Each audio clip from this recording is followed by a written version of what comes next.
Hey, it's Jessica. From the outside, my life seemed perfect. My family is wealthy, I'm beautiful, shining bright, and even my job is fancy. But from the inside, I do have a character flaw. It's my short temper that almost caused me to lose everything. I've always been Daddy's little princess, which means that anything I want, I have to get, such as new clothes, a new car, and exotic vacations. Because of this, other girls have always been jealous of me.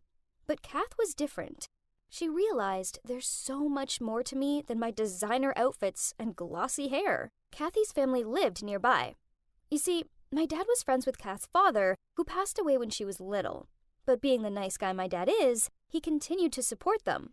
He paid for Kath's education, so we went to the same school. She was the only friend who could handle my short temper. I know, that wasn't nice, but it was hard dealing with the average girl's jealousy toward me. As a result, there were a few incidents. One time, when I was just a primary student, some girl dared to put on my shirt after sports. She said it was an accident, but as if. I yelled at her that she'd stretched it, and now she owed me a new one. Kath tried to defuse the situation, but she just got caught up in the middle of the shouting match. Literally, as me and this girl were screaming insults at each other across Kath. Then another time, some kids sat in my seat in the canteen, and when I asked them to move, they refused to. I was fuming, so I poured my custard all over them. Seeing as the kids were about to get crazy, Kath passed them a napkin, hurriedly apologized to them, then led me out of there before I covered them in more of my lunch. She understood how mad I got on things, but never got annoyed at me about it. This is why our friendship continued into adulthood. It was perfect to have a friend like Kath to grow up with, but what made my life even more perfect was the arrival of our boy next door. Yes! A new family had just moved in, and my mom told me that a cute boy my age was going around meeting people. I ran out to suss it out and find Kath standing on her front porch and talking to a super cute guy. I swished out my hair and tottered over to them. "Hi, Kath." I smiled at her. Then I turned to him and said, "Hi there. We definitely haven't met before, 'cause there's no way I'd forget you." He smiled back and introduced himself as Andrew and said he lived on that block. I sat down on the couch in Kath's house and did my research on Andrew and found out he was a pretty famous influencer. His dad ran off with another woman and started a new family, so Andrew lives with his mom and Nan. And best of all, he was single. I pulled on Kath's arm and insisted that she help me beg Andrew as my man. She looked a little awkward at first, but then she reluctantly agreed to help. I persuaded Kath to pretend that she lost her phone, then I went round to Andrew's and begged him to come and help us look for it. He spent the whole afternoon trying to help us look for it, only to hear it buzzing in my pocket. Oops. Then one time, well, this wasn't planned, but I managed to get one of my new heels stuck in a drain cover. I was standing there yelling at it when Andrew walked past and told me to take my shoe off. I refused. Did he have any idea how expensive they were? He just laughed and told me to lean on him while he carefully unwedged my shoe. Whose heart wouldn't melt for this gentle guy? After that, we started to talk more, and then chatted every day. He had a sense of humor and was very gentle toward me. It is so wonderful to know that he was impressed by how cute I was, hiding Kat's phone in my pocket to find a chance to make friends. How embarrassing, but seemed like he liked that. After 2 months, he asked me out on a date, and soon we became an official couple. I loved being around his family, as his mom and grandma were so sweet and friendly. Then my dad said he needed me to go on a 3-month business trip in San Diego. I didn't want to leave Andrew for so long, but there was nothing I could do about it. Ugh, being an adult sucked sometimes. I just had to pack up and take a flight to San Diego, then finish the job as quickly as possible. Little did I know how terrible things could happen in the next 3 months. One night, my mom called me up. She was furious, and at first, I couldn't work out what she was saying. Finally, she calmed down enough for me to make her words out. "Jess, I found the DNA test hidden away in one of your father's filing cabinets. Kath is his biological daughter. This whole time, he's been lying to us. I cannot put up with this. I'm divorcing him, and I won't be happy until he's left with nothing. What? Kath was my sister? No, it couldn't be. I called up Kath to get to the bottom of this. As soon as she picked up, I screamed at her. Your dad's my dad. How could you keep this a secret? You're trash, and so's your mom. You're both vile, ugly gold diggers, and I hate you both. Kath spluttered out. What? Huh? I don't understand. You heard me. You're trash, and so's your mom. She's nothing more than a man-eating, money-obsessed liar, and I hate her. Sobbing, Kath replied, Don't talk about my mom like that. This only made me angrier, so I yelled, I will say what I want to. I hate you and I hate her. I hope you both fall down a pothole and never get out. Suddenly, I heard a voice say in the background, Who are you talking to? And why are you so upset? I knew that voice. It was Andrew's. Why was he with Kath? I was about to scream out at her to stay away from my man, but she hung up. I immediately tried calling Andrew, but he didn't answer. I was so angry I screamed out, then went into the kitchen and started smashing glasses onto the floor and swiping things out of the cupboards. The next day, Andrew called me. I thought he was going to try and worm his way out of what he did, so I answered with a, Oh, hi, Andrew. It's nice to finally hear from you. He replied, Hi, Jess. Look, I have something important to tell you. It's my grandma. She's in the hospital, and I can't afford the medical bills. I hate asking, but please, could I borrow some money? Furious, I yelled, Who do you think you are? You did the dirty behind my back, and now you have the cheek to ask for my help? It's none of my business, dude. He fell silent, then hung up. At first, I was fuming. How dare he do that to me? But once I had time to calm down, I thought maybe I had overreacted a tiny bit. I mean, I could have given him a chance to explain, so I tried calling him again, but he didn't answer. I called Kath, and in my calmest voice, I asked her to tell me what was going on. She said she had no idea that my dad was also her real dad, and it was a lot for her to process. Then she said that she was only around at Andrew's last night because his grandma had a fever, and she was trying to help. But then her fever worsened, so she was taken to the hospital. I felt pretty bad about it all, so I tried calling Andrew again to sort all this mess out. But he'd blocked my number. I transferred him some money over towards his grandma's expenses, but he sent it straight back to me. It was so hard being so far away from Andrew and not being able to go and talk things through with him. I missed him like crazy. Because of this, I confided in Kath loads, and she kept me in the loop about how Andrew's grandma was. Apparently, she wasn't well at all. Then, one day, she came up with an idea to help. She told me to send money to her account, and she'd give it to Andrew, and tell him it was from her. Then, when his grandma was better, she'd tell Andrew the truth about where the money came from, and he was sure to realize how much I cared for him and forgive me. I thought this was a great idea, so I sent Kath the money. Then things got weird. She went super quiet and then stopped talking to me altogether. Then 2 months later, through social media, I found out that Andrew was getting married. To Kath! What? After having a screaming frenzy, I calmed down enough to book a flight home. I took an Uber to Andrew's house and pounded on his door. He answered, and on seeing me, he slammed the door in my face. I wasn't leaving until he spoke to me, so I sat on his doorstep. It was only when it started to rain that he eventually opened the door, and in a gruff tone said, "Okay, you have 2 minutes. Then I want you off my property for good."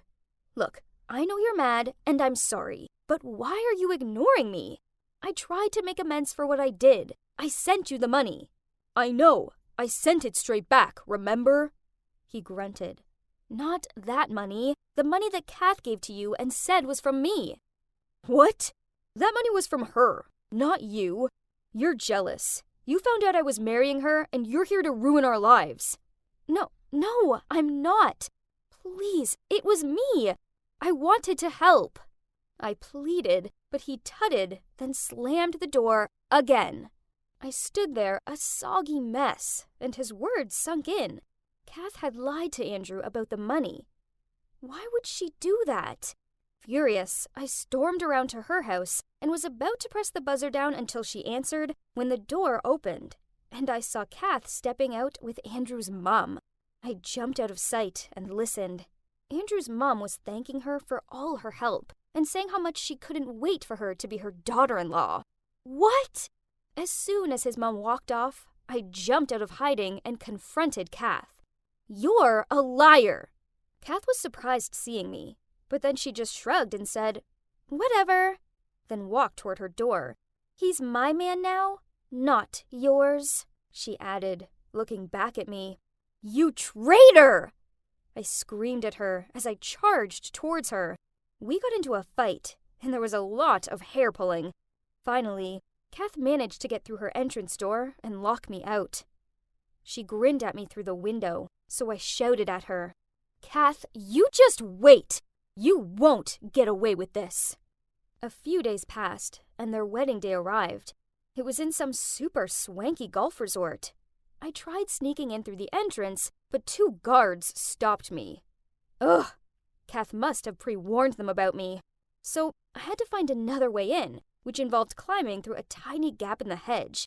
A bodycon dress wasn't my best choice, and I had twigs in my hair and grass stains all over me. Still, out of breath, I showed up at the aisle and waved the evidence of bank statements and messages between me and Kath in Andrew's face, and shouted, Look! This is all the proof you need to show that I sent the money to Kath to help your grandma, and she's a filthy liar! Andrew looked shocked, but he took the evidence from me. No, she's making it up!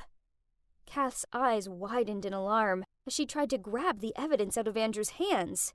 Seeing her reaction, he pulled it away from her and looked through it, his face falling when he discovered the truth. How could you lie to me about this? He stared at her. You told me that Jess cut all contact with you. Teary-eyed, Kath glared at me and said, You get everything! The nice clothes and the lavish lifestyle, yet you act like a spoiled brat. I was sick of hiding in your shadow and defending you for all your childish outbursts. I liked Andrew from the beginning, but no, you had to have him. Through gritted teeth, Andrew told her, It's over, Kath. I never want to see you ever again. After that, she rushed up the aisle in a frenzy of white fabric and sobs. Geez, talk about making an exit. That was 3 months ago, and a lot has changed since then. My dad eventually managed to persuade Mum to forgive him, although he had to buy her a new car and take her on a month-long island getaway. Also, she insisted that she never wanted to see Kath or her mom ever again, so Dad arranged for them to move to another city. This worked for me, as I never wanted to see Kath again either. I know I have a short temper, and I overreact sometimes, but I honestly believed that Kath was my friend. It hurt knowing that she didn't care about me at all. She just wanted my life. As for Andrew and me, now we're back together. And there's no way I'm letting my short temper cause me to lose him again. All of this could have been avoided if I hadn't let my anger blindside me. I should have trusted him from the start and heard him out. So now, if I feel anger overtaking my thoughts, I will go and pace the yard first to calm down. I may look like a crazy person, but it works a treat. I opened the drawer and, there it was. I'd been looking for this magazine for ages. But as I closed the drawer, I noticed something else. A photo hiding under the magazine. There was a woman and 2 kids in the photo. A boy and a girl. I was so confused. Who were they? I turned it over and there was a message on the back that said, This is my new number. Call me more often. I miss you so much. Suddenly my mom came in and I was about to ask her about the photo, but she got mad and started screaming at me to get out of the room. Never, ever come into our room again. Do you hear me, Aaron? We have private stuff in here. You know the rules. I was just looking for the magazine, I said, and quickly tucked the photo inside before running out of her room. Actually, I knew I wasn't meant to go in my parents' room, but I was doing a school essay on sustainability, and I'd seen an article in my mom's magazine about it a few days back. So I'd searched the whole house to try and find it. Eventually, I knew the only place it could be was their room, so I snuck in. Usually their door was locked, so I was in luck. Ever since I was a kid, I had been forbidden to go in there, but I had no idea why.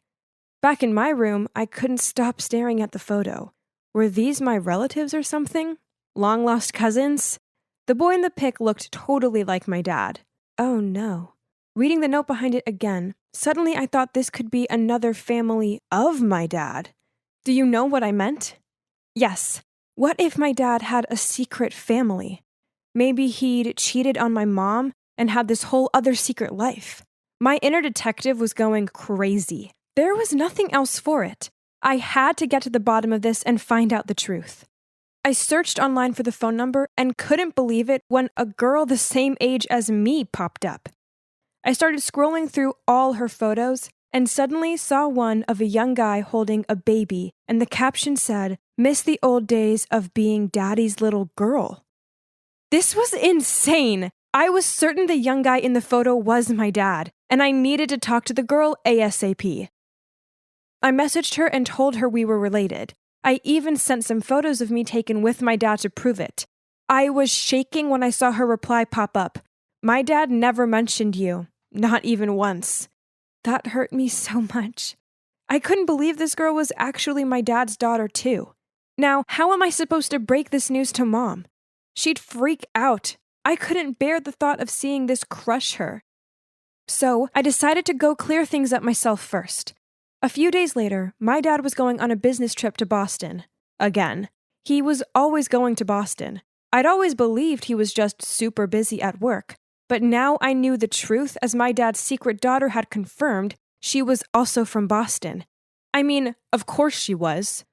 So I told my mom I was going to spend the weekend at my friend's house. And the moment my dad left, I jumped in a cab that I'd called and asked the driver to follow him. When we got to Boston, I saw my dad stop outside of a house and then glance around as if he thought he was about to get caught. Then he got out of his car and rang the doorbell. A woman came to open, and immediately they started kissing.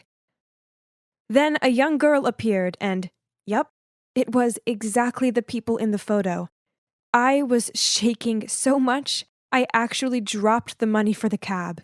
It felt like my dad had punched me in the chest. I was so upset. He had this whole other family that Mom and I had no clue about.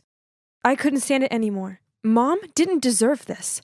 I walked towards the house and was so focused on what I was planning to say to my dad, I didn't even notice a van pulling up right next to me. Suddenly, everything went black, and I realized I had been blindfolded. A huge hand was covering my mouth so I couldn't even scream. I felt tape being put across my lips, sealing them shut. Then someone yanked me backwards and shoved me into some kind of car. Oh my God, was I being kidnapped? Why? Had my dad seen me and now he was trying to cover his tracks? This was like something out of a movie. They even tied me up. After what felt like 1 billion hours, we finally stopped and I was dragged out of the car into a cold, dark building.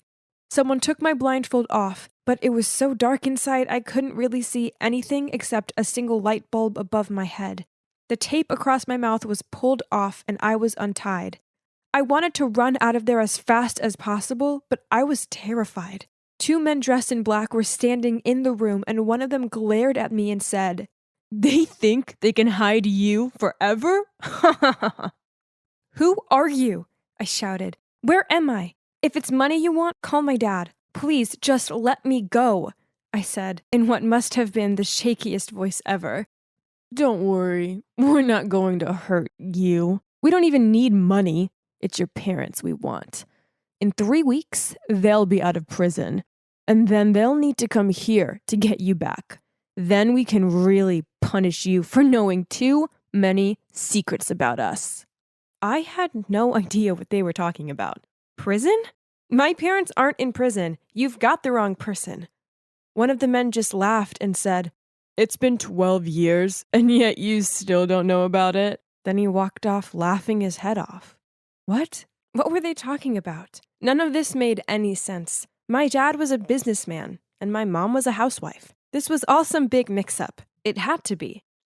They'd locked me in that dark room.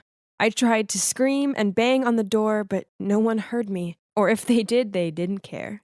The next few days were some of the worst of my life. I didn't think I'd survive. Twice a day, someone slipped food under the door, and I spent most of the time trying to think of ways to escape. There was no window, but there was a small air vent, and if I could just open it, I thought I might be able to crawl through and get the heck out of this disgusting, shabby place. Lucky for me, they'd given me a fork to eat with, and slowly I'd been using it to loosen the screws on the grid of the vent. Finally, on the third night, I waited until everything was dead quiet, and I got into the vent. I crawled through and managed to get out. I was at the back of some old abandoned warehouse, and as I stood up to stretch my legs, someone covered my mouth from behind. Oh no! How had I got caught so quickly? But then I heard a voice.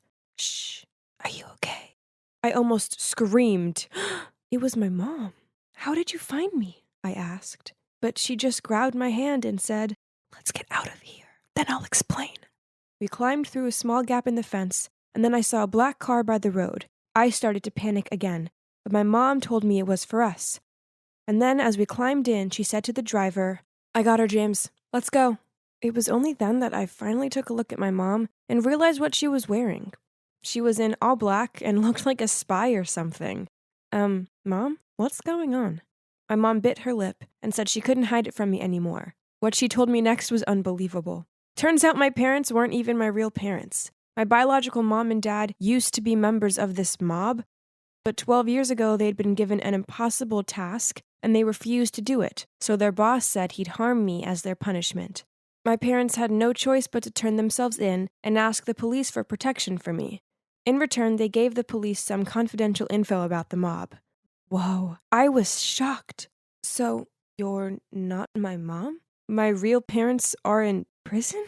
I felt like my head was spinning. How could my life get so crazy? Yep, they're in prison. Back then, the police stormed into the mob's headquarters, but the boss had managed to escape.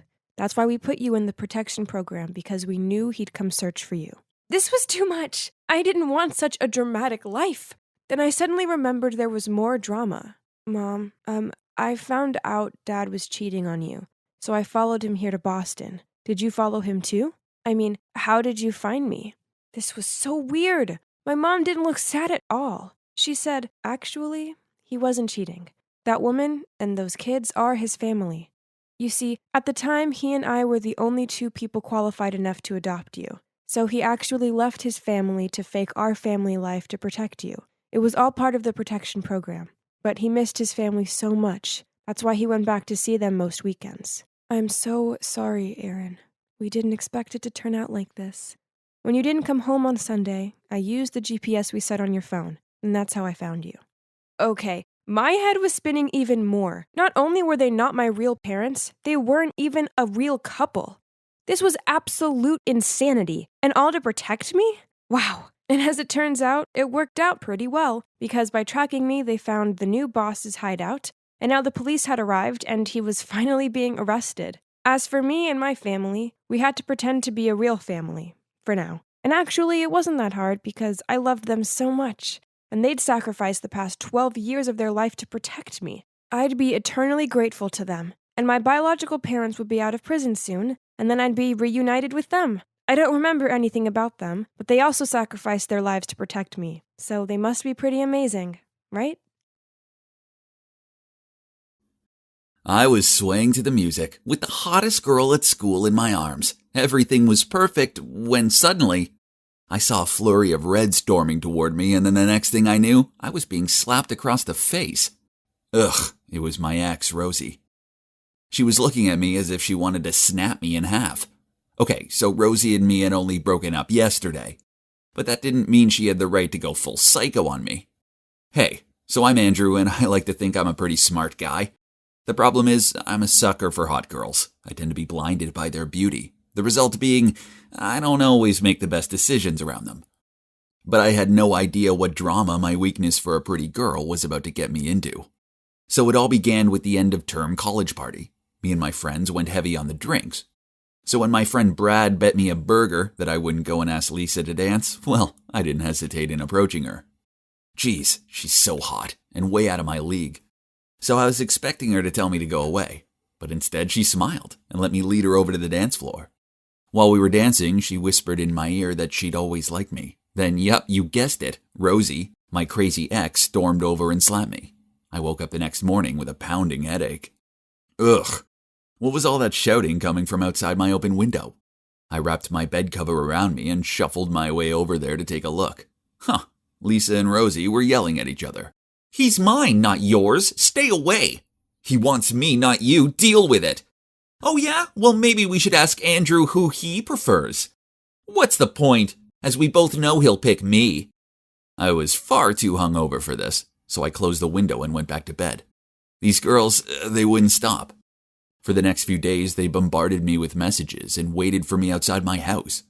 Okay, so most guys dream of two hot girls fighting over them, but trust me, watching them pull each other's hair extensions out isn't as glamorous as it sounds. Thankfully, my prayers were answered by none other than Richie, my awesome brother. He showed up with a ticket for a luxury 2-week cruise trip. He'd booked it ages ago, but then a work thing came up, so the ticket was all mine. Hell yeah! I hugged my brother, grabbed the ticket out of his hand, and started packing. The tricky part was sneaking past Rosie and Lisa, who were still lingering about outside. So I borrowed my housemate's hoodie and baseball cap and pretended to be him to get past them. Result, they didn't even double look at me. Goodbye to my Lisa and Rosie nightmare and hello to the vacation of my dreams. Ah, this is the life. Trust my brother to book such a lavish place. My room was huge and it had my very own balcony. There was so much to do here, from the outdoor bar, dozens of restaurants, swimming pool, cinema. I was on my own floating complex. Heaven. The next morning when I woke up in my king-size bed, I took in the sounds of silence. Yup, oh sweet silence, how I've missed you. This was a no-girl arguing zone. I got changed and walked over to the outdoor bar. It definitely wasn't too early for a cocktail. I had a pair of shades on, and that's when I spotted her. Whoa, she was beautiful. I quickly ordered 2 cocktails and began walking toward her. I was about to hand her the drink when I tripped over a sun lounger, and in slow motion I watched the cup fall. I desperately tried to grab it, but nope. Instead, I managed to knock into her back. She let out a yelp and then yelled out, "You pervert! What do you think you're playing at?" I stood there open-mouthed, contemplating if I should dive into the pool to escape this drama or not. Then I looked down at my sunglasses, which in all the action had fallen off. Suddenly, an idea came to me. So I bent down, stretched out my arms, and pretended to fumble around for them. She looked at me for a while, then picked my sunglasses up, placed them in my hand, then said, "Oh, I'm sorry, I didn't realize. Here, let me help you." Then she took my arm and guided me across the pool area. I thanked her. And then, with my trusty shades on, I watched her walk away. So she thought I was blind. Yup, this wasn't my greatest idea, but it got me out of a sticky situation with a hot girl at least.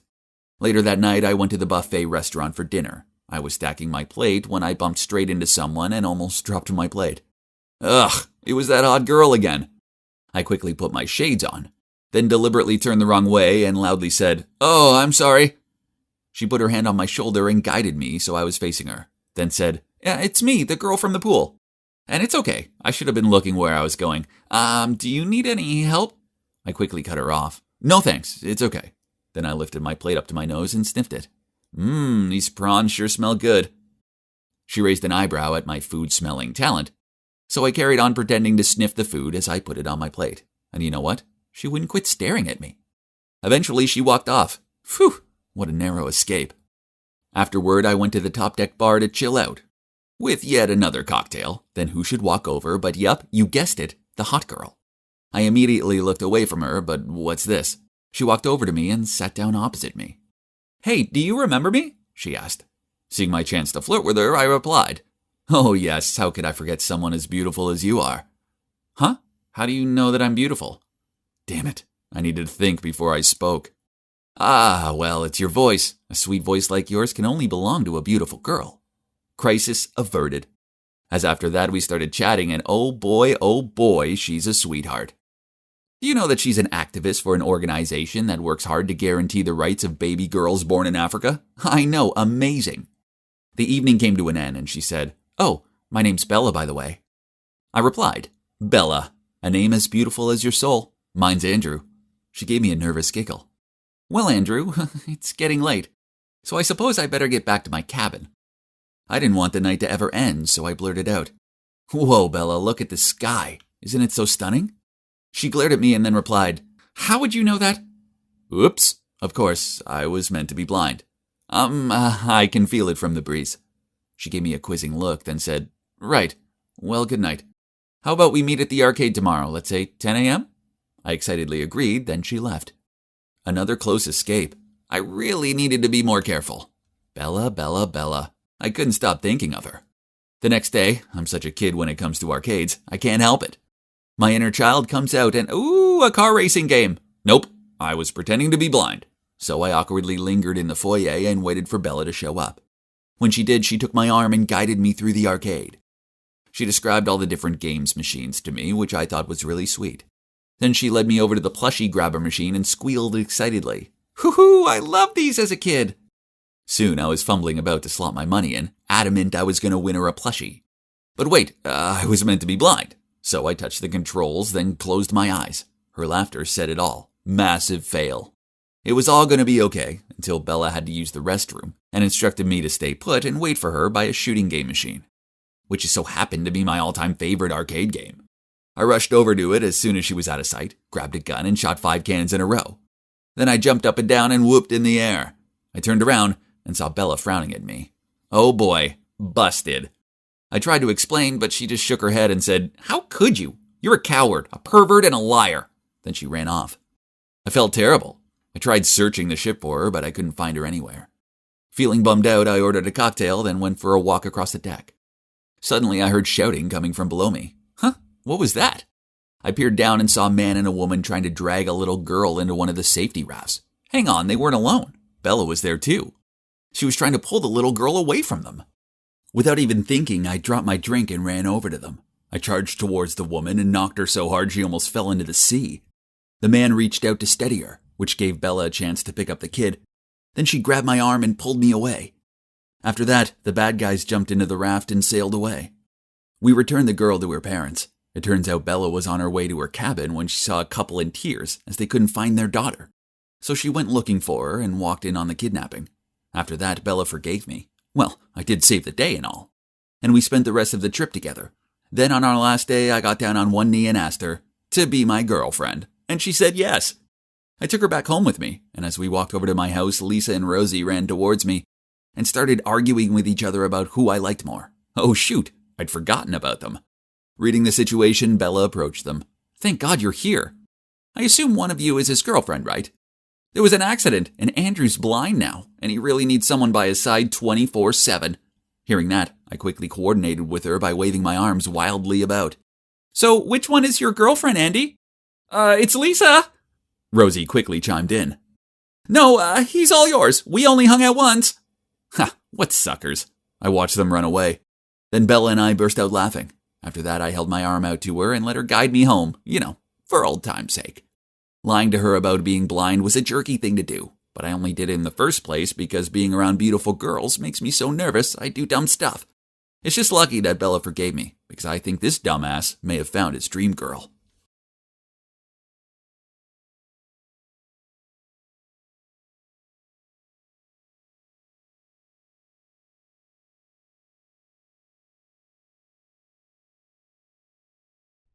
I was sitting on the couch watching a movie with my mom and dad, when suddenly the door slammed shut and we all turned our heads to see what happened. Yep, that's my big sister Taylor making an entrance. She slumped down on the couch and banged her feet on the coffee table. Then, as she scrolled through her phone, she looked up at us and huffed out, why are you all gawping at me like I'm an animal in a zoo? Am I not welcome here?" Flustered, my mom immediately replied, "No, sweetie, we're all delighted to have you home." Then she turned to me. "Anne, darling, go and get your sister a drink." I jumped up to my feet and did as Mom asked. I know what you're thinking. Why is everyone letting Taylor get away with her Little Miss Rude routine? You see, after a huge argument with Mom, she left home at 18 and didn't come back for 7 whole years. Mom seemed so pleased to have her back, so I decided to ignore Taylor's attitude and just go along with it. That afternoon, Mom asked me to go to the grocery store with her so we could buy Taylor her favorite foods, as well as a welcome back gesture. Then we spent ages preparing this delicious meal. I excitedly rushed up to Taylor's room and knocked on the door. "Taylor, dinner's ready!" She shouted back. "Go away!" "But it's hamburgers, and we got a special dessert," I replied. "Poof! I hate hamburgers, and there's no way I'm eating some sugar-laden dessert." I went downstairs and told Mom that she wasn't coming. Mom shrugged and tried to act like it was no big deal, but I could see the sadness in her eyes. Dad tried reassuring her by saying, "She probably just needs time to settle in." "Yeah, she's probably just tired," I added. Mom forced out a smile and thanked us both. Then she prepared a plate of food and asked me to bring it to Taylor. I knocked on her door and told her the food was outside. She shouted back at me, "Take it away!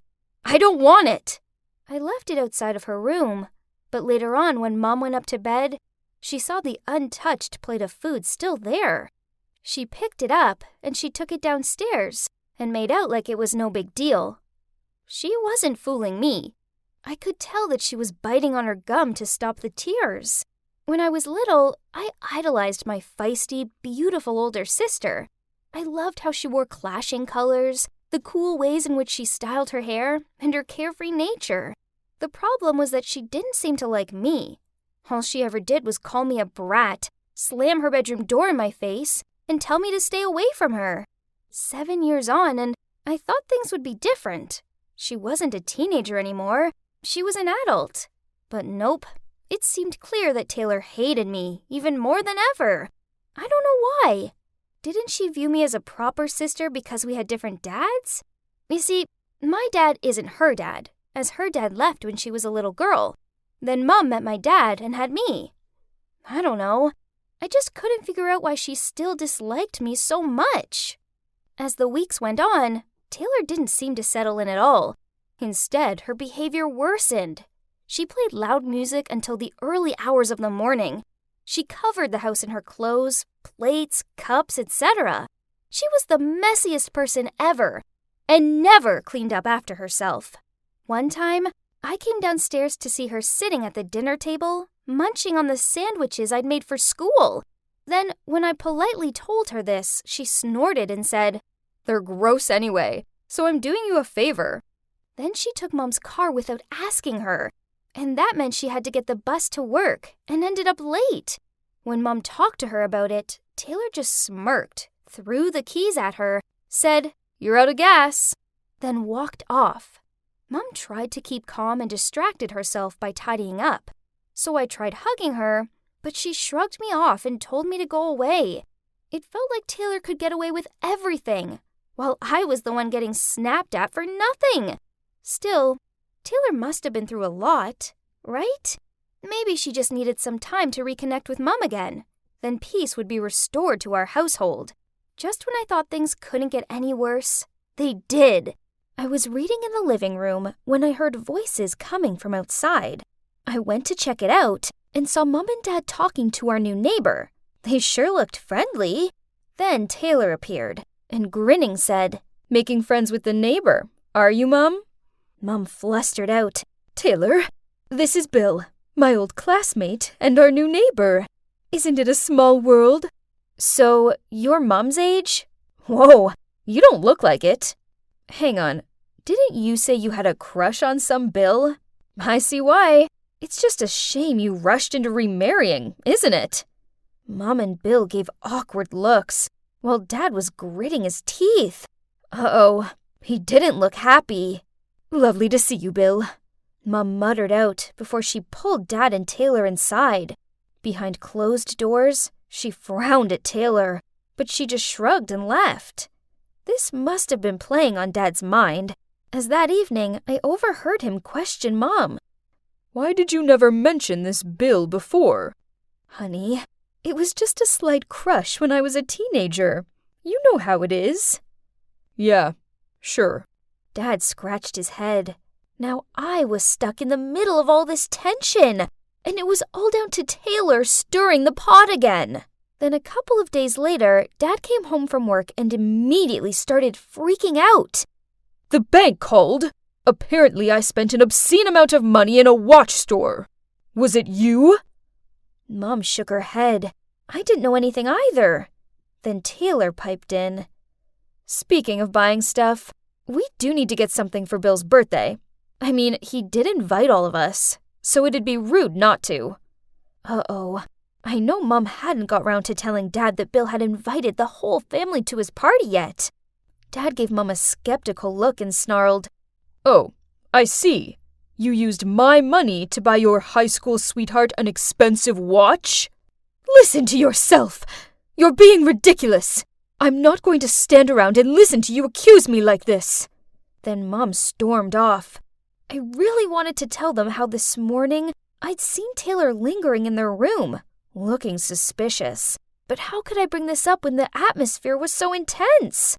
I decided I needed to confront the source of the problem, Taylor. When it was just the two of us, I said to her, "I know it was you. I saw you snooping around Mom's stuff." She just shrugged and replied, "Little Anne, seems you're smarter than you look." "Yeah, I did it. So what?" "Why are you being so cruel? Mom and Dad might split up because of you." To my shock, she grinned and she said, "Well, that is my plan. Why should you get to play happy families when I'm stuck here without my dad?" "What? How could she be so selfish?" I couldn't hold back my frustration anymore. "How can you do this to Mom? I won't let you get away with this." "Is that so? And what exactly is a quiet mouse like you gonna do about it?" Then she shoved past me and walked off.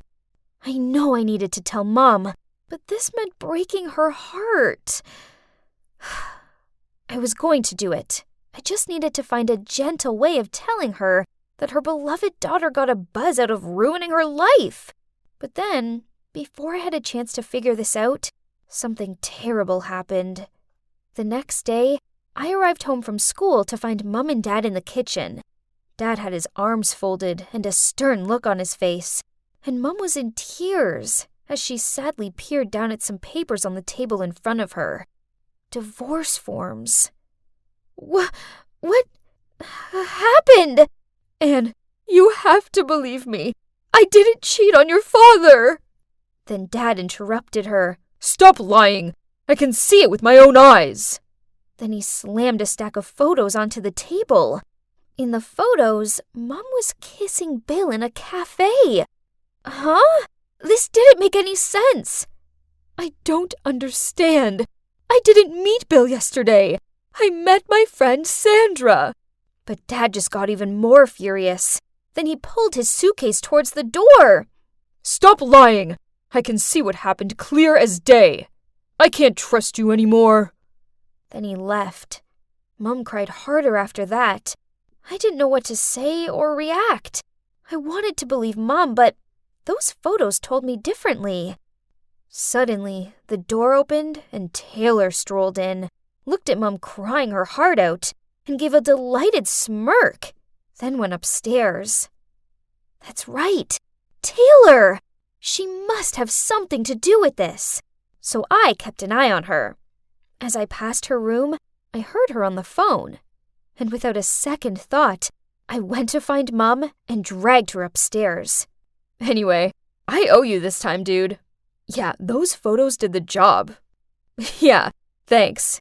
Your Photoshop skills are brilliant. They look so real." My mom froze. A second later, she pushed the door open. Then Mom looked at Taylor and mouthed the word, "Why?" Taylor burst out laughing, shrugged, then replied, "It's payback for loving her." She pointed at me. "More than you love me. I want you all to suffer for living happily together. Why does she have you both, while I have nothing?" Furious, Mom slapped Taylor across the face and shouted out, "I'm ashamed of you, and I want you to leave right now." Taylor clutched her face and snarled back. With pleasure. I hate it here anyway. Then she stormed out of the room, slamming the door behind her. I hugged Mom, and we both started crying.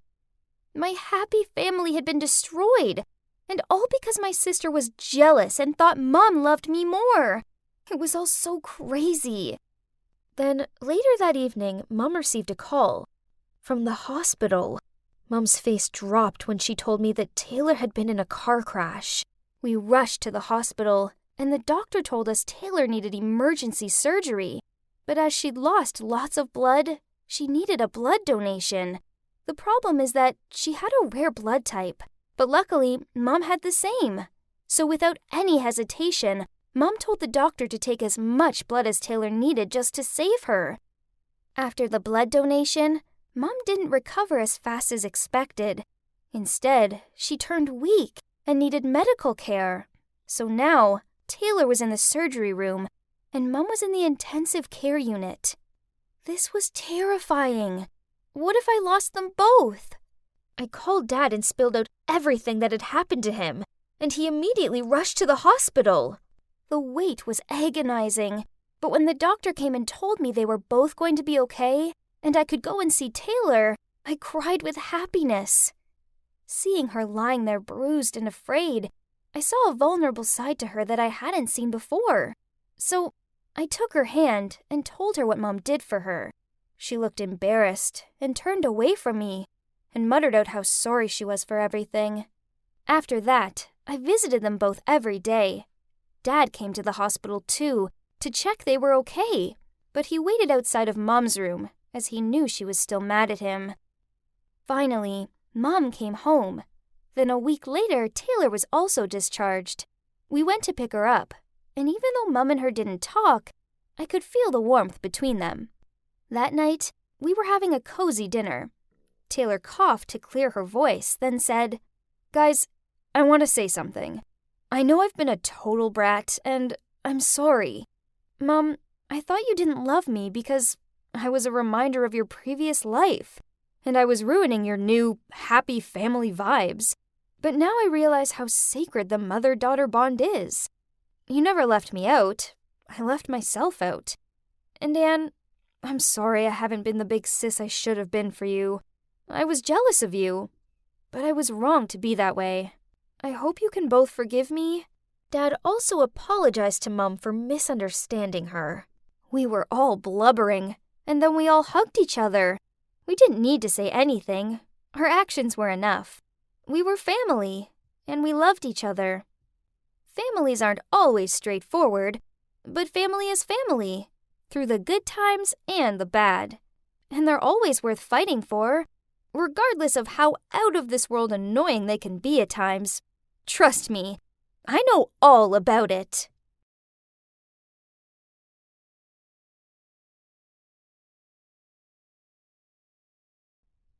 I walked into the cafeteria and gulped. The only free seat was next to Joanna, one of the weirdest girls in school. She was always sitting alone, and usually I'd avoid her because people said she didn't speak much and was totally shy. But somehow, I felt kinda sorry for her. I mean, how bad could it be? Well, famous last words. It was bad. I sat down with a smile, but she just glared at me and grunted, "Go on then. Throw me your worst insult." I was confused and said, "Oh, no, I just wanted to sit here and say hi. Are you okay?" Suddenly, Joanna started speaking at 1,000,000 miles per hour, telling me that of course she wasn't okay and that she had to see a therapist every day. Then she showed me all the pills she had to take and said she had crippling anxiety. I was shocked. Overwhelmed with TMI, I felt uncomfortable and thought of leaving, but then she grabbed my hand and said, "We're friends now, right? I've never had a friend in my life before.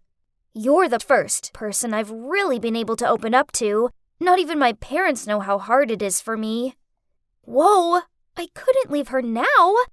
I patted on her shoulder and told her I'd happily be her friend. I mean, It would just be spending some lunch together or grabbing a coffee at most. It'd be fine. However, Joanna's interpretation of a friend was slightly different from mine. 3 days later, I got back from the library quite late, so I went straight to my room as usual and started changing, only to find Joanna right behind me as I turned around. I almost woke up the whole building with a scream of fright. "Oh, hey, Rumi," she said with a big grin. What? This was insane. Rumi? What do you mean?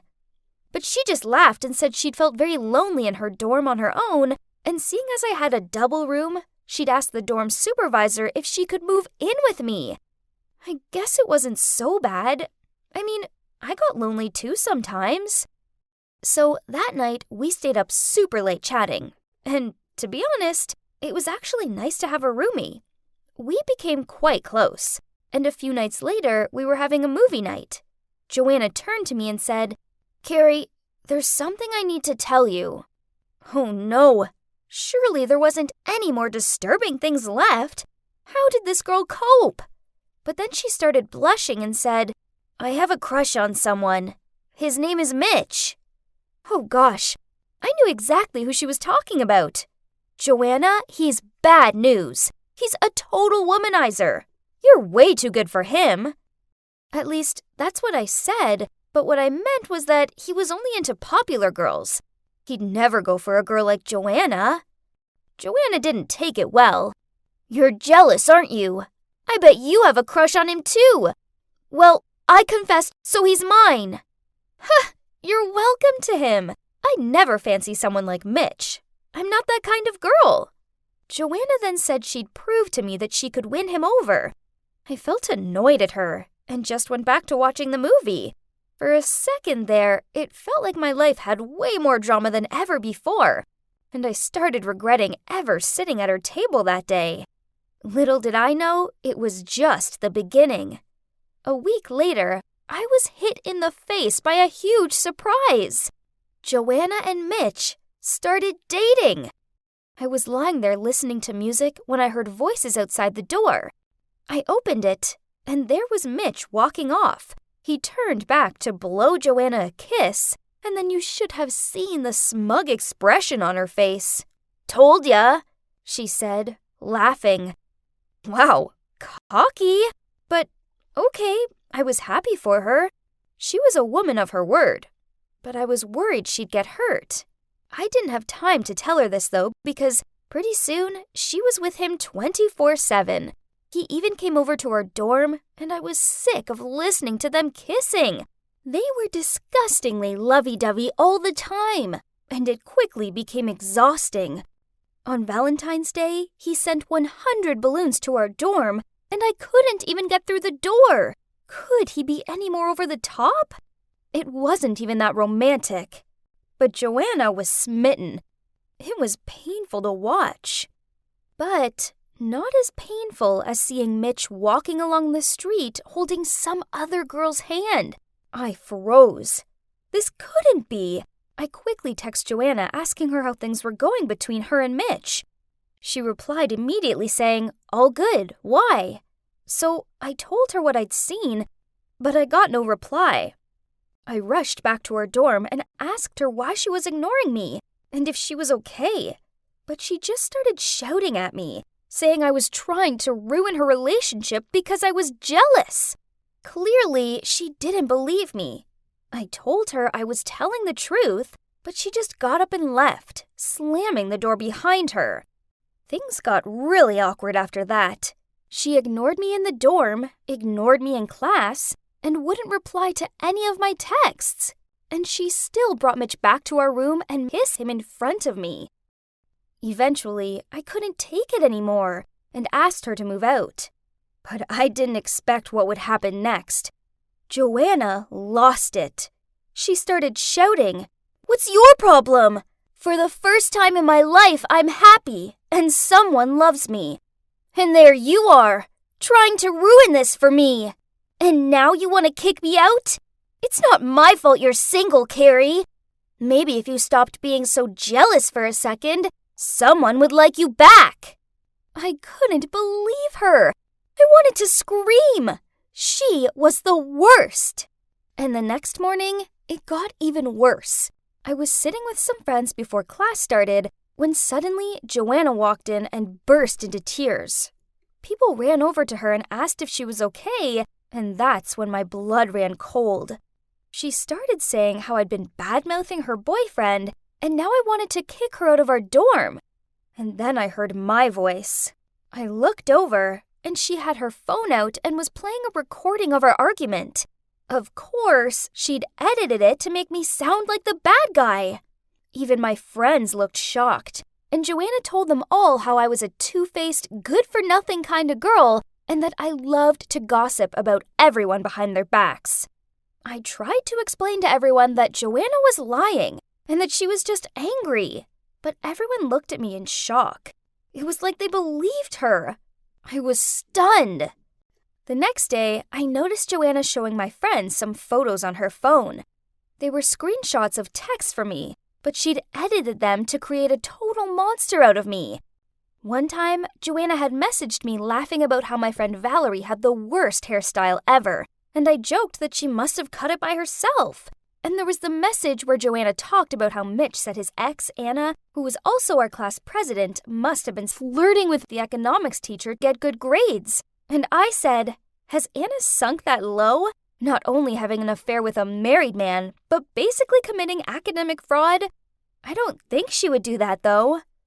But of course, Joanna had cropped out the last sentence, and she didn't show her parts in the conversation either.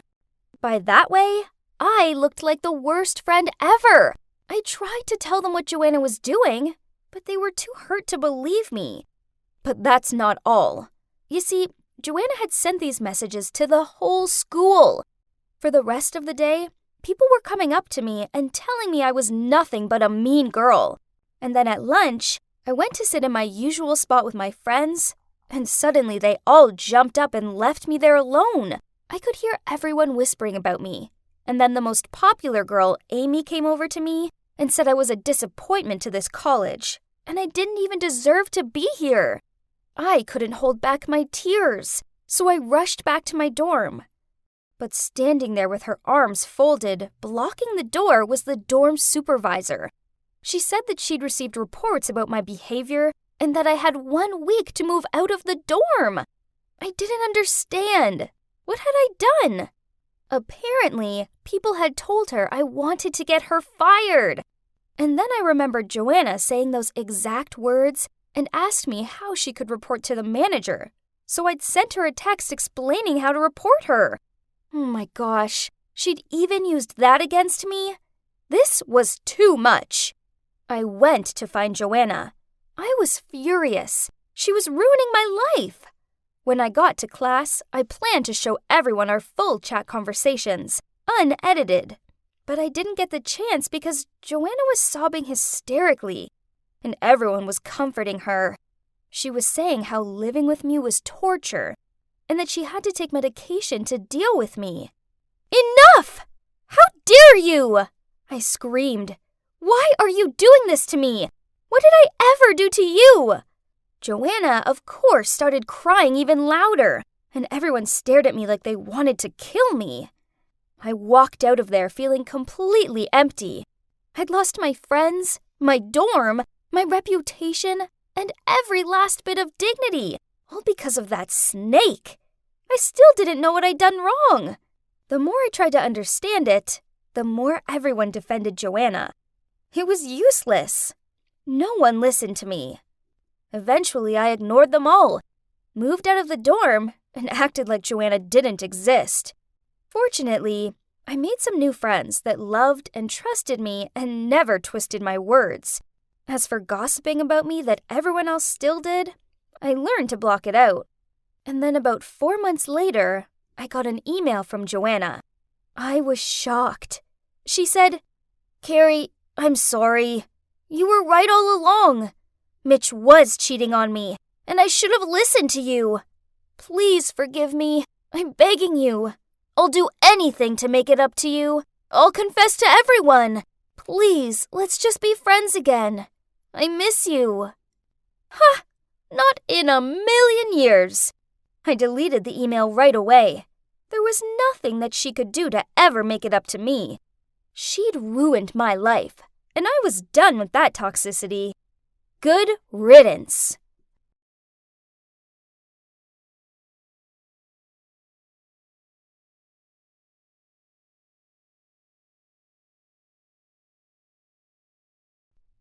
Ow. Jess, can we please take a break? 15 minutes, okay? I'll go grab some Oreos.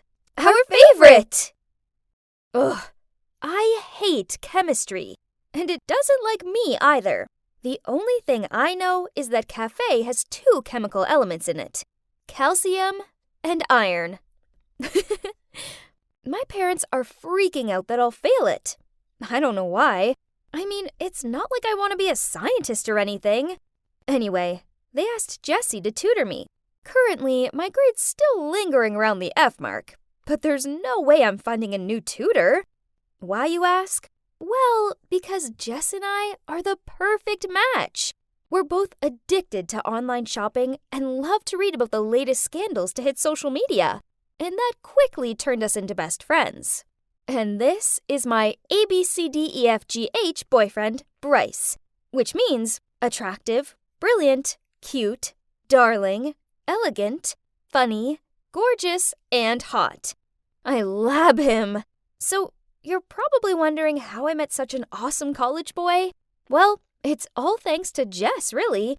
As turns out, she's one heck of a wing woman. So one time during the break, Jess was looking up her college forums when I spotted Bryce in one post. Wow, that's a hottie! You know him, Jess? I pointed at the post. She then replied, "He's so your type, right?" That's Bryce. I heard he's still single. Go for it. I'll get your back. Oh, that sounds interesting. I grinned back. After that, Jessie went into full-on detective mode. After only 10 minutes, she'd found what block he lived on, what he's majoring in, and even the name of his pet dog. And since then, she instructed me on how to text, reply to, and flirt with him. Cool, calm, and collected. It worked a treat, as by the end of the week, he'd asked me out on a date, and now he's my dreamy BF. He might look like the bad boy type, but underneath it all, he's sweet and shy, just like Edward Cullen. Aww. And guess what? We've been together for 2 months, and, we haven't kissed yet. But, so, how's it going with you and that hot college boy of yours? I don't know. It's just recently, I feel like he's being cold with me. Jess, I know he's read my messages, but he still takes ages to reply. And he never texts me goodnight anymore. Not like before. I'm trying. I mean, he seems happy with the pair of Jordan 4s and the new phone I bought him, but I'm not sure if he wants to be with me anymore. Course he does, girl. You're a catch. He's probably just busy with his studies. I'm afraid he's cheating on me. You know, there's this Sally girl in Bryce's class. I often see that chick following him around, acting all friendly and making excuses to ask him to do stuff for her. Ugh. Don't be silly. I bet they're just friends. This girl needed to watch out, as I wasn't going to let her just waltz in and steal my man. I slammed on the table. Seeing how frazzled I was, Jessie made a suggestion. We would take it in turns to follow Bryce wherever he went and find out exactly what he was up to. A few days later, I overheard Bryce on his phone talking about his study group at his house. Annoying Sally would be there too, of course. So, being the bright spark I am, I paid the pizza delivery guy to attach a microphone inside the pizza to spy on him. But, the only thing I heard was Bryce's hungry stomach. Yuck. Another time Jessie texted me. Urgent. Saw Bryce in a jewelry shop buying an expensive necklace. Must be for Sally. Sorry. Fuming, I power walked the 20 blocks to his house. But his mom answered the door and proudly showed off the sparkly necklace Bryce had bought her for her birthday. Oops. Then, on one of my days to follow him, I decided to go in disguise. The problem being it was 28 degrees, so my choice of Sherlock Holmes outfit and fake beard wasn't the best idea. I'd just followed him into a grocery store when the world began to black out and I tumbled straight into a display of cans. The last thing I saw was a group of people leaning over me, including a confused-looking Bryce. "Babe, you're awake, but why the freaky costume?" I sighed, then replied, "I'm sorry. It's just you've been so distant recently. Don't you like me anymore?" He chuckled. "Maddie, of course. I'm just busy with my graduation thesis. You know, I'm in my final year." Aha! So we were all good. Yay! So the next day, I bought us a set of those seriously cute couples rings from Tiffany & Co. to mark this. Peace was restored. At least for a short time. Lately, whenever we went out on a date, Bryce didn't pay attention to my words anymore and just had his eyes glued to his phone screen. Oof! He even chuckled and had this suspect twinkle in his eyes. So I tried leaning over to him to see what was so funny, but I couldn't see a thing, as his screen brightness was lowered to the minimum. "What are you doing?" I snatched his phone, but... What? Wrong password. I bought him this and set the password as our anniversary. Why won't you let me look at your phone? What are you hiding? "Nothing, Mads. I just like my privacy sometimes, that's all. Now, come on, baby boo. I'll get you a chocolate muffin." There's no way I was turning that down, especially as thinking about it, it's the only thing he'd ever bought for me. But as I nibbled on my muffin and watched him transfixed on his phone, I couldn't shake away the feeling that something was wrong. I couldn't drag Jessie into this mission, as her studies were occupying her attention at the moment. It's okay. I can solo it. And this time, I won't faint. I swear. I did my research and found the perfect spy software. I know, I don't normally condone this sort of behavior, but Bryce was hiding something, and I needed to find out what it was. The software was simple to use. I just had to find a way to install it on Bryce's phone. The app itself could be hidden, leaving me free to read his messages without him ever finding out. Perfect! Mission 1. How to install that software on Bryce's phone in a really short time? This is not an easy task, as Bryce is so obsessed with his phone, he even sleeps with it. On a few occasions, he does move away from it, but it's for a few minutes max, meaning I needed to move fast.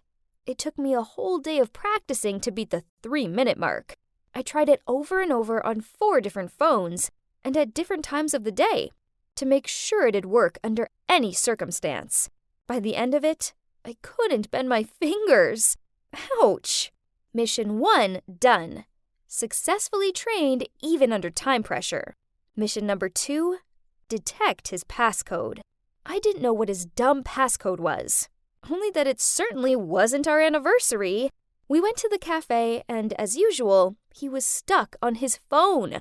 So I held up mine, pretended to be playing games, but actually turned on the camera and started recording so I could track the position of his fingers later when typing the passcode. It took hours. Literally. Bryce eventually gave his phone a break to order some snacks, so after that, he had to unlock his phone again. Phew! Finally, after an hour-long video, I've gotten the footage I needed. Okay, Detective Maddie, ready, set, go. I rewatched the video and started analyzing it as soon as I got home. I stared at the screen with my eyes, following Bryce's hand movements. He could be fast, but honey, your girl is already a step ahead. It didn't take long till I figured out the digits. Easy peasy. Mission 3. Action. What better way than a lovely picnic to complete my quest? And as expected, Bryce just sat there, phone in hand, the whole time. Ugh. I wasn't even sure on how I could carry out this task anymore, but I told myself that the time would surely come. After a few hours, he was bored to death, and without even looking at me, he grumbled, "Babe, let's just go home." I immediately shouted out, "No! Not until I mean, it's so nice out here. I want to stay a little longer. You just take a nap. Fine. Wake me up when you're ready. I waited patiently for him to fall asleep. He was making these light snore sounds. Ugh, cute. I was so nervous. I bit down on my bottom lip as I gently pulled his phone out of his pocket. Then I turned my back to him and typed in the passcode with my shaky hands. And I was in! Yeah! I was so happy that I almost forgot and screamed. I did it all in record time. But he suddenly turned around. What you doing, Maddie? Can we go home now? He yawned. OMG. My heart stopped. Just a few more minutes. I'm editing the cute pics we took. Well, hurry up. Phew, that was a close one. I grabbed my phone to check if it worked, then I turned on the silent mode ASAP, but it still woke him up the second time. As much as I wanted to snoop through his messages, I knew they'd have to wait, so we went home. Ugh! Talk about girl message overload. There were dozens, all of them craftily saved under names such as Monitor and Professor. He'd even used my pickup line on some of them. Are you made of copper and tellurium? Because you're cute. Ew! Then I suddenly spotted a familiar face. Jessie? What? My bestie was secretly dating my BF? My heart sunk. This sucked. It didn't make any sense. If Jessie liked Bryce from the start, then why had she encouraged me to flirt with him? Jeez, the messages between them went way back. Then I saw one that broke my heart all over again. Maddie's family is loaded. Baby, let's pretend to be her BF, and she'll buy you whatever you want. Just don't take it further. So that explained his shyness, why he hardly looked at me, and why after 2 months of dating he hadn't tried to kiss me. Then a recent message from Bryce to Jessie caught my eye. She's so boring. I got us enough money now, so gonna dump her next week. How dare they? Only, unbeknownst to Jessie, Bryce had dozens of girls on the go. Actually, he was meeting this girl called Tiffany at the movies tomorrow night. It was time to get revenge. So pretending to be Bryce, I texted all of the girls, including Jessie, to come to the cinema at 8 p.m. tomorrow. I borrowed my dad's baseball cap, wore my oversized sunglasses, and arrived there early, so I didn't miss the show. I even bought some popcorn and a Coke, as I wanted refreshments to watch this blockbuster. Then, at 8 p.m. sharp, Bryce strolled over, and boom! The girls arrived one by one, figured out what was going on, and started arguing with him and each other. Tiffany threw her popcorn over his head. Hilarious! And another girl called him a jerk and whacked him with her handbag, while the others were shouting and pulling his hair. And me? Well, I lurked in the background and secretly filmed it all. Oh, sweetheart, you're so dead! Wow, Jessie, our main character, has appeared. She took one look at the circus going on in front of her and instantly looked like a lion ready to pounce. She stormed up to Bryce, pinched his ears, and dragged him while in a high-pitched voice he said, "Ouch! Ouch, Jess! It's you who taught me all of this! I'll call you later, babes!" When these two almost passed me, I pulled off the cap and shades and jumped out at them. Voila! Could someone come and help me pick up their jaws from the floor? Couldn't expect Maddie the mastermind, huh? I didn't stick around for their explanations. Instead, I shimmied off. But I did send her a little souvenir. Jessie is my best friend, so I have to share anything interesting with her, right? Have a good night, my bestie, and my ABCDEFGH boyfriend, you too. But let me add the IJK. I'm just kidding. Yeah, as for me, I've decided to give my heart a break for a while, as this has taught me a priceless lesson. Don't be smitten with handsome boys. Oh, and be wary of sneaky so-called besties.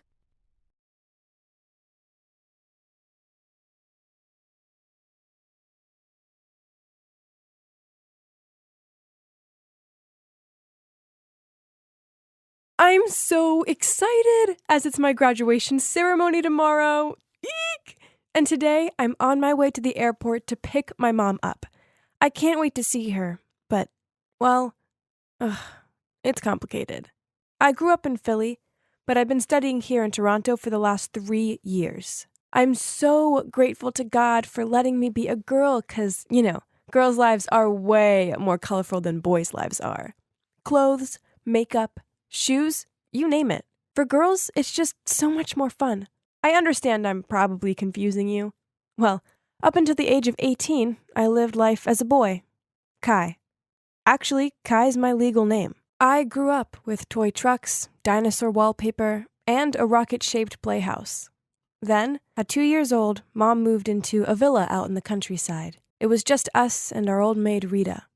Meanwhile, my father and grandparents stayed in the city and ran the family company together. Back then, all I knew was my family was rich and successful, but I didn't think much about it. Hey, I was just a kid. All I cared about was getting to choose what color tumbler I had my juice in. Mom always said we moved away because of her migraines, which worsened in hectic surroundings. Nonsense. She just wanted to keep me away from the family so they wouldn't figure out I was actually a girl. Crazy, huh? So I must have known I was a girl, right? The thing is, when you're little, you pretty much believe everything your mom tells you. So when she said I was a boy, then I had no reason to think otherwise. Still, I was drawn to girly things like a magpie was to anything shiny. For instance, I tried putting my mom's sparkly hair clips in my short hair, but Mom caught me, took them out, and told me they weren't for boys. Another time, when I was at a playdate at this boy's house, I peered into his sister's room and saw all of the Barbies and dolls. Mesmerized, I took one and started playing with it, but then I heard him laughing at me, and he teased me that I was a boy and I shouldn't like gross things like dollies. I didn't like being teased, so after that, I tried to keep my liking for girly stuff to myself. I pretended to like action figures, aliens, and cars, but to be honest, I didn't care much for them at all. But the older I got, the harder it was for my mom to keep up the lie. The trickiest part being the school restrooms. To hide the secret, Mom told me the bathrooms at school were dirty, and if I used them, I'd end up with scaly green skin. So every day on the break, Rita would come and take me home to go to the toilet. At first, people at school thought this was weird, but then I guess they just put it down to odd things that rich people do. The other boys annoyed me. I didn't want to play football or run around the playground pretending to be a gladiator. Instead, I wanted to hula hoop with the girls and plait the manes of their toy ponies. So I did just that. One time, when I was waiting to get picked up from school, me and my friend were flicking through her girly magazine.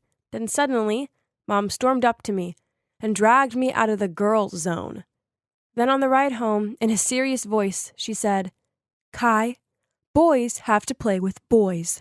It's just the way it is." This sucked, as I didn't want to play with the boys, but I didn't want to upset my mom, so I stopped playing with the girls.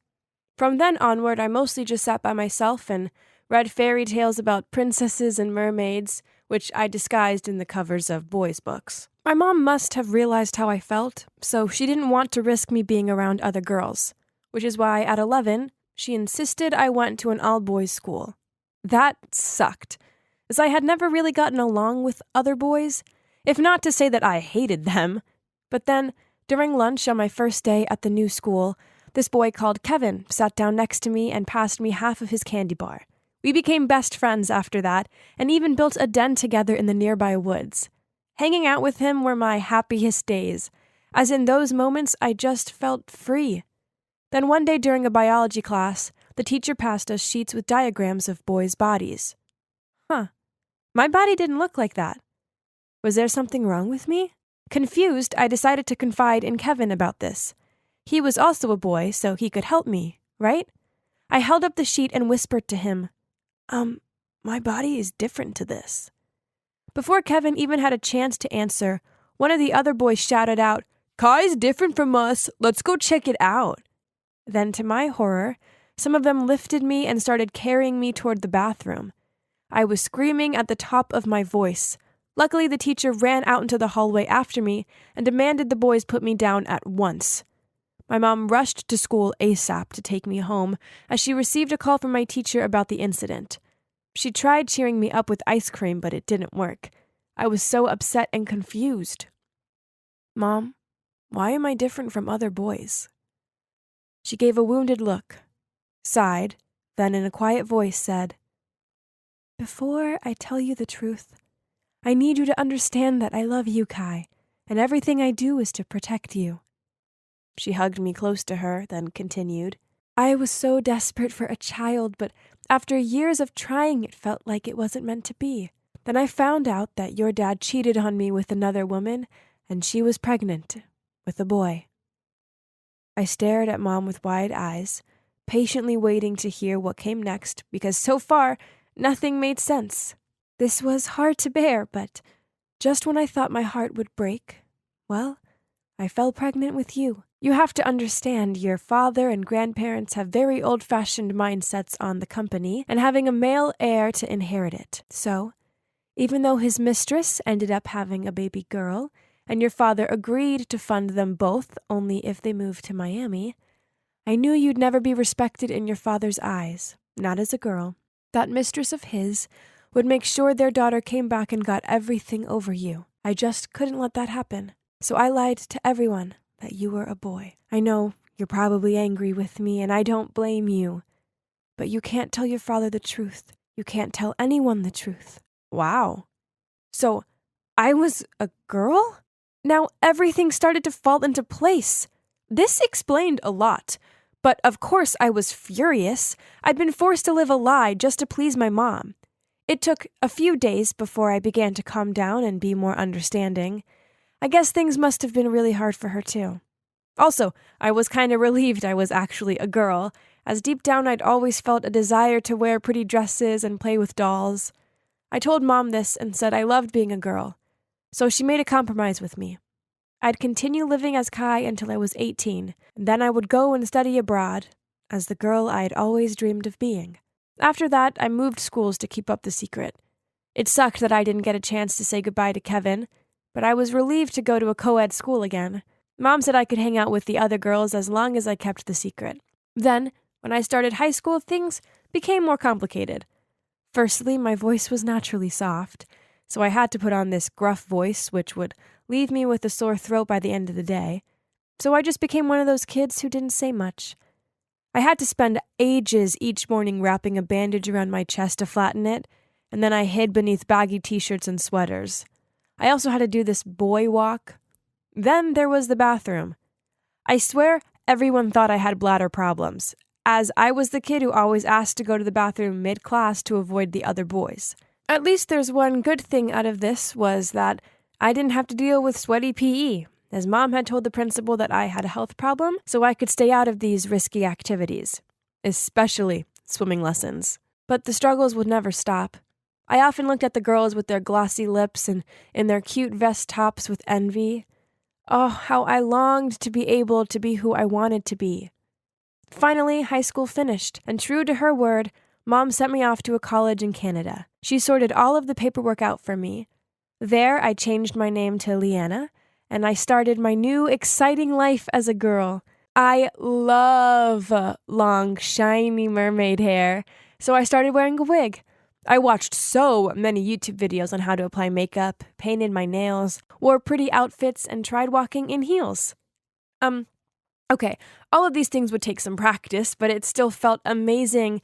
I was finally free of my old fake life, and I could just be me. But I knew my family couldn't find out the truth, as it could have catastrophic effects for me and my mom. So I still had to dress and act like Kai again whenever I FaceTimed Dad or my grandparents. Time sure flies when you're having fun, doesn't it? I couldn't believe I was graduating tomorrow, and I was so grateful that Mom would be here to see it. When I picked her up from the airport, we both hugged and cried, then hugged some more. Through sobs, she blurted out, "Look at you! You look so different." Thanks, Mom. I smiled and wiped her tears away. Luckily, Dad's workaholic, so he didn't even ask to come. Phew! As that would have been an awkward situation. As I wheeled Mom's suitcase out of the airport, she said to me, "We just need to take some photos of you graduating as Kai to show the rest of the family." I didn't want to be Kai on my special day, but I knew it was something that had to be done. So I forced a smile and said, "Sure, Mom, but let's do it where no one else can see us. I don't want my friends thinking I've gone crazy." The graduation ceremony was awesome. It felt so good to be up on that stage collecting my degree as my true self, glossy hair and all. Afterward, I took Mom to my favorite restaurant to continue the celebrations. As I twirled a piece of pasta around my fork, I said to her, "It feels so good to live life as a girl." I was thinking, I want to go back to Philadelphia and tell everyone the truth about who I am. My mom's face dropped, and then she said something totally unexpected.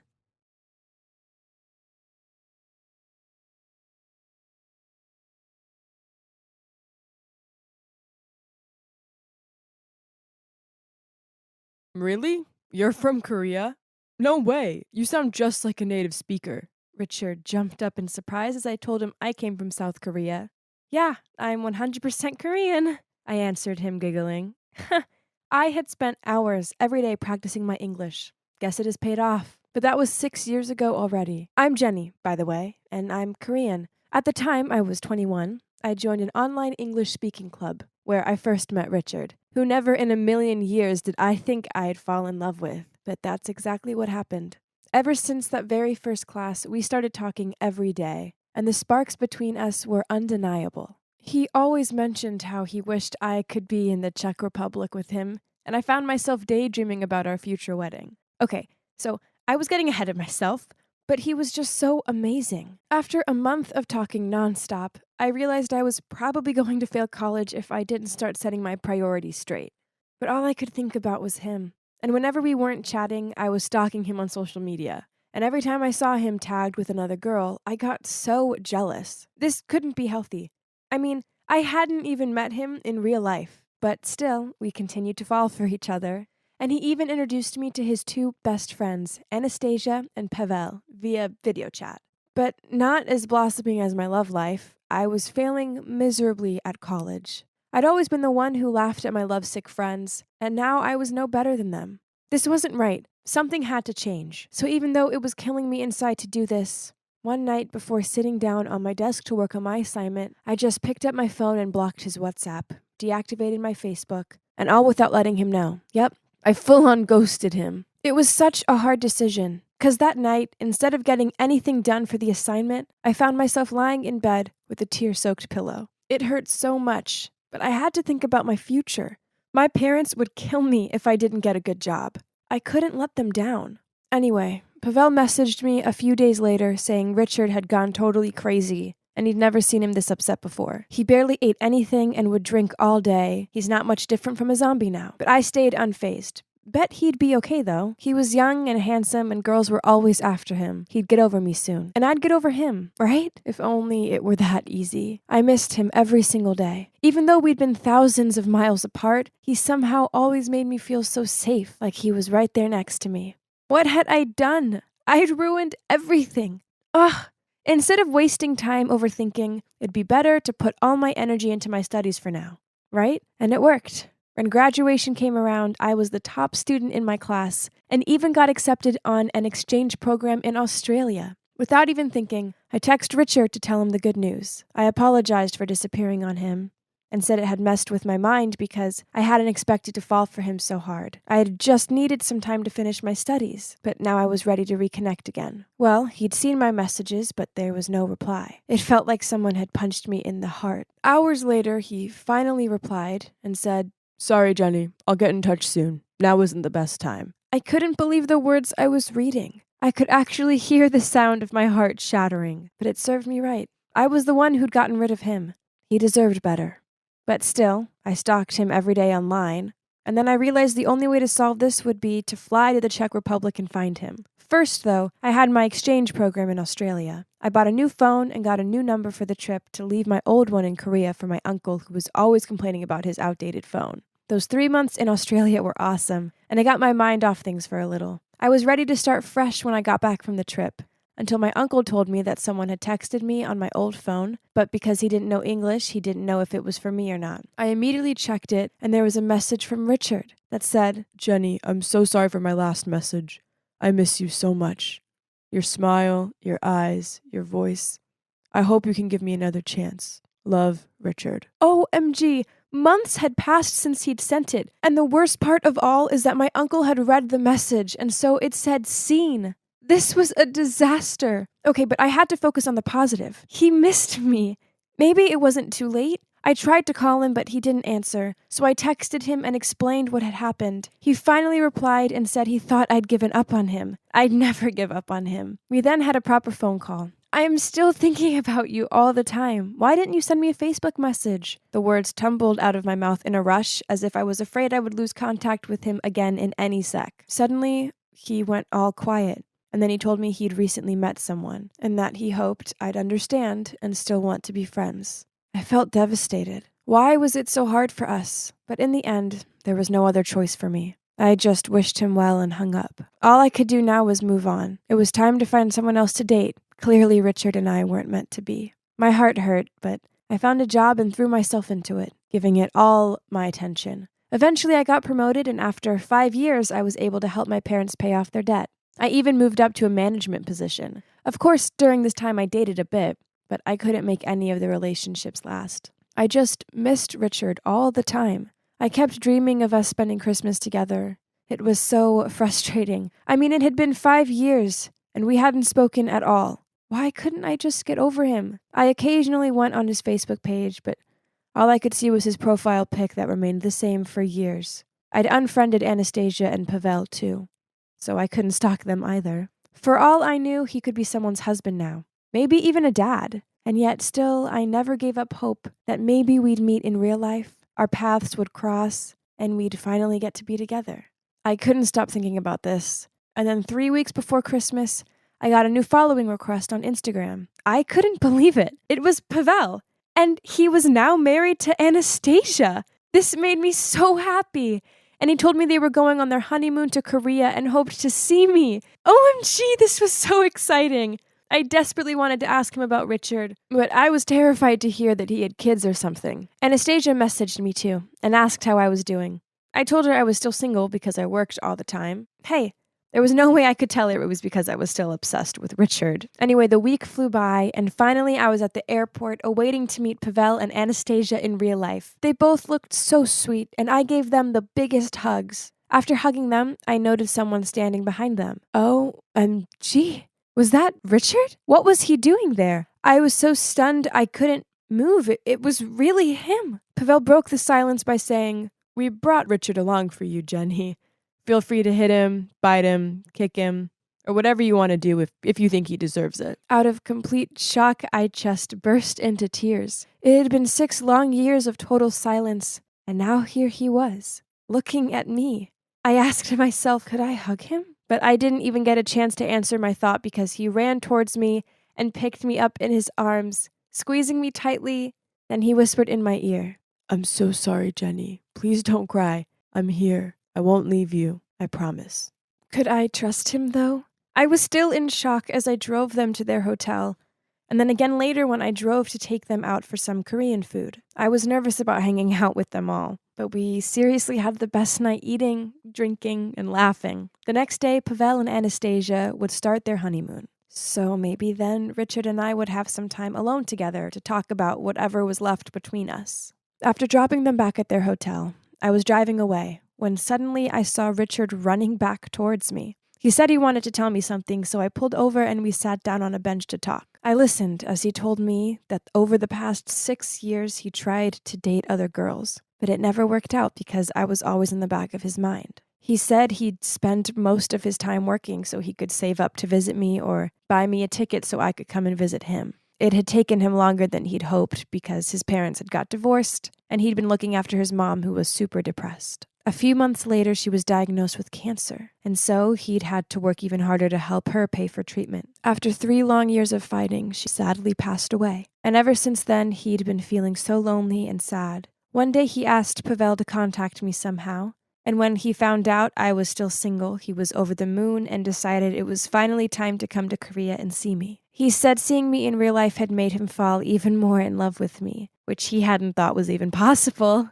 Then he hugged me tight and I couldn't stop crying. We spent Christmas together, just like I always dreamt of. And well, the rest is history. Here I am now, packing my bags to fly to the Czech Republic to see Richard. I can't wait to meet his family. And you'll never believe it, but we're even planning our wedding. The big question is, where do we live? Should I go there, or should he move to Korea? To be honest, it doesn't matter. As long as we're together, it'll be perfect. So it's true what they say. If something is meant to be, it'll be. Even if it takes a year or 6. All I know is that I'm glad I had the patience, because I've never been happier.